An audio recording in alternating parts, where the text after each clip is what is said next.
আমি দেখুৱাইছোঁ শ্ৰীমন্ত শংকৰদেৱ সংঘৰ যোৰহাটত অনুষ্ঠিত হোৱা বাৰ্ষিক অধিৱেশনত খাদ্য প্ৰস্তুত কৰাৰ এয়া দৃশ্য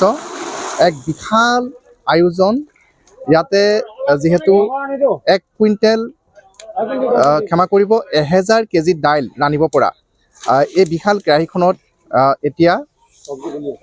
বৰ্তমান চব্জি ৰন্ধা হৈছে আৰু এখন কেৰাহীতে এনেধৰণে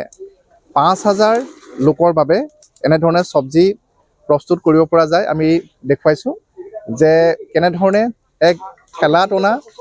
যিসমূহ শাক-পাচলি সেই শাক-পাচলিসমূহ সেই বিশাল কেৰাহীখনত দিয়া হৈছে আৰু ইয়াতেই প্ৰস্তুত কৰা হ'ব একেলগে 5000 লোকৰ বাবে যি চব্জি আৰু